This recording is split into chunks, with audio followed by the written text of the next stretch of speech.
Making the leap from Civ 6 single player to playing Civ 6 multiplayer is not easy. It's common for players who can wipe the floor with deity AI to try dipping their feet into multiplayer only to find out that they're not as good at the game as they thought they were. If you're looking to make that leap yourself and finally join the multiplayer Civ 6 community, here are the top 5 most common mistakes to be aware of. Mistake number 1, not keeping pace militarily with the rest of the lobby. This one's more complicated than it sounds. While under-preparing for war is bad for obvious reasons, over-preparing for an attack which never comes can also set you pretty far behind. Therefore, the goal here is to monitor the rest of the lobby and only build as much military as is needed to dissuade an attack. There are 5 things to keep an eye out for in order to do this. First, we can check the strategic resources screen here in order to see when other players start accumulating horses or iron. Other players generating horses is normal, but generating iron early on is not, as revealing iron requires going out of your way to unlock the bronze working technology. You should be careful if you see somebody generating horses, and doubly so if you see them generating iron. Secondly, we can check the trade route overview to see if anyone's sending trade routes to us. Trade routes can be used to automatically construct a road between 2 cities, which makes them the perfect prelude to war. The yields for international trade routes are really bad compared to internal trade routes in the early game, so if we see another player sending a trade route to us early on, it's a huge warning sign that they're gearing up to attack us. If possible, declare war on this player immediately in order to cancel the trade route and prevent a road from being constructed. This gives us more time to prepare. Thirdly, we can check the Great Person screen to see if anyone's generating Great General points. If they are, this means they've built an encampment, which practically guarantees they're planning to war someone early. If we make sufficient preparations, we can try to ensure that someone isn't us. On the flip side, producing Great Merchant points is a dead giveaway that a Civ isn't rushing for military technologies early on, so we know in this example that we don't have to fear a horse rush from Mongolia. Fourth, we can always check the yield ribbons at the top of the screen to see the overall strength of each player's military. If you can't see these ribbons, you need to go into your game settings and, in the interface section, change Show Yields in Hub ribbon to Always Show in order to enable them. It's important to note that this number lags behind by 1 turn. If a player just finished multiple military units, we won't see it reflected on their military score until the following turn. Fifth, and perhaps most importantly, it's possible to tell what the strongest unit a player has made is by looking at the strength of their city centers. The base strength of a city center in Civ 6 is equal to the melee strength of the strongest unit they've made, minus 10. This means that, if we see a 10 strength city center, the strongest unit a Civ has ever made must be a warrior. If we see a 26 strength city center, that means that the Civ has made either a horseman or a swordsman. Not only can we use this to see when other players are militarizing, other players can also see the strengths of our cities and will use it to figure out if we're an easy target. Therefore, it's important to always make a classical era unit, such as a horseman, in order to raise the strength of our city centers and make it clear that we're not a total noob. Every time we reach a new era, we want to make at least 1 unit from that era in order to raise the strength of our cities and make ourselves a less appetizing target. Moving on to mistake number 2, which is not building enough tile improvements.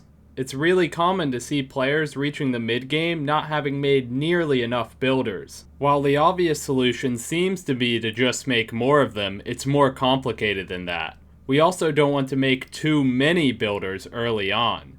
This is because we want to wait until we unlock the Serfdom Policy card, which grants +2 charges to all new builders.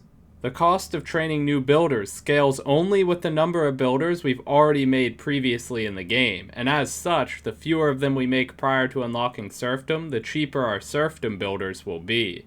While this card may seem like a mere 66% increase in production to build charge efficiency, it's actually greater than that due to the aforementioned builder cost scaling. We won't dive too deep into the math here, but the point is that the Serfdom Policy card is insanely good. It's so good, in fact, that the entire meta of the game is warped around it. Getting to the feudalism civic as quickly as possible is the reason why culture is valued so much more highly than science in the early game. Once we finally get there, we just slot in the Serfdom Policy card and pop out a wave of builders in every city. Once we're done, we can use them to chop out even more builders. In the span of 10 turns, our land can go from having hardly any tile improvements to being completely covered in them.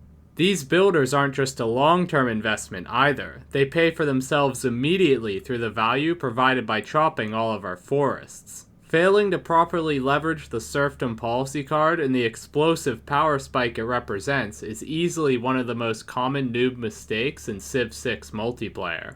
Coming in at number 3 on our list of mistakes, we have not settling cities in the right spots. Now, there are several criteria that go into a location being ripe for settling. Having access to fresh water, having good tile yields in the vicinity, such as the coveted 2-2 Forest Hill tiles, having luxury resources nearby, etc. While these principles all remain the same as in single-player games, there's one more criteria that's often overlooked by players jumping into multiplayer for the first time: the number of turns it takes to walk a settler to the tile.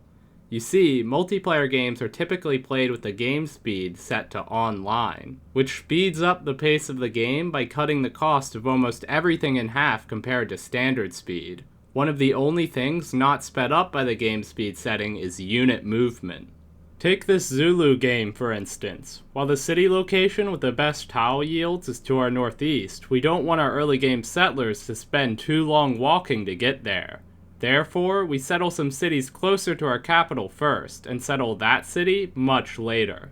Now, I'm definitely not saying you should settle bad cities in order to save time on settler movement. I'm merely pointing out that it's often better to settle for a city which is good enough instead of spending 3 extra turns moving your settler just for the sake of slightly better yields. As with everything, the principle of settling cities close together is more of a guideline than a hard rule. Long-distance settles can still be worthwhile under exceptional circumstances. Moving on to the 4th common noob mistake, we have underutilizing hotkeys. In Civ 6 multiplayer, there's actually a turn timer, so this starts being something we need to worry about. Most turns will have ample time to make all of our moves, so this isn't a big deal. However, if we wind up in a position where we're managing a ton of units, optimizing our APM by using hotkeys starts being more important. Before we actually cover the hotkeys, the first thing we want to do is to go into our game settings, head over to the interface tab, and disable auto unit cycling. This is the setting that automatically jerks the camera around and selects units that haven't moved yet. If we want to move all of our units in a particular order, disabling auto unit cycling will prevent the camera from being moved randomly and slowing us down. Moving on to the actual hotkeys, there are a number of them we want to use liberally. First off is the For hotkey, which toggles the settler lens on and off. We can use this to spot cities from further away with our scouts. Next up, the B hotkey can be used with the settler selected to instantly settle a city. This hotkey can be useful if it looks like another player might try to steal our settler, as turns are typically taken simultaneously in multiplayer. Speaking of simultaneous turns, they're the impetus of the next 2 hotkeys, F to fortify a unit and R to launch a ranged attack. Now, since I'm such a peaceful guy, I couldn't find any good examples of me using these hotkeys in the footage I pulled from my streams. Therefore, I've loaded into a random autosave in single player so that I can demonstrate how to effectively use them. Since fortification bonuses kick in instantly, it's often a good idea to select all of your units at the start of a turn and quickly press the F key in order to fortify them and increase their defense. We can still move them later in that same turn. The R hotkey, on the other hand, is useful for allowing us to launch fast ranged attacks. If you're used to playing against AI, it's likely you've gotten into the habit of simply right-clicking enemies with your ranged units in order to launch your attacks. However, the problem with doing this in multiplayer is that turns are taken simultaneously. If another player moves their unit right as you try to right-click on it with your ranged unit, you'll find that your ranged unit ends up moving forward and putting itself in harm's way. Instead of right-clicking, we want to press R to queue up a ranged attack, which allows us to left-click on an enemy to attack them. This prevents us from accidentally moving our unit if the enemy unit moves out of the way at the last second. Moving on to the final common multiplayer noob mistake, we have underutilizing city projects. When playing in single player, players often learn that running these city projects is not worth it. For the most part, this is actually true, on standard speed, that is. However, the same does not hold true on online speed. You see, Firaxis actually messed up when adjusting values for game speed. On online game speed, production costs are halved, and great person point costs are halved. Therein lies the problem. City projects let you turn production into great person points. On online speed, these projects will grant you twice as many great person points per point of production spent on them, while great people already cost half as much. This means that, rather than projects yielding great people twice as fast as on standard speed, they actually yield great people 4 times as fast. This warps the meta for multiplayer pretty significantly. For example, let's take a look at the cost of generating enough great person points to recruit Isaac Newton using only campus research grants on standard speed versus online speed. We'll assume he's being offered in the medieval era, meaning he costs 310 points on standard speed and 155 points on online speed. Since we get 22% of the production spent on research grants as great scientist points, it costs 1,409 production to recruit Isaac Newton on standard speed via projects. On online speed, we get 44% of production spent on research grants as great scientist points, so it only costs 352 production to recruit Isaac Newton. If we factor in the fact that he refunds part of his cost by instantly constructing a library and university, we can see that his effect of +2 science per university effectively costs 1,069 production on standard speed and 182 production on online speed. So much for things only costing half as much on online speed, huh?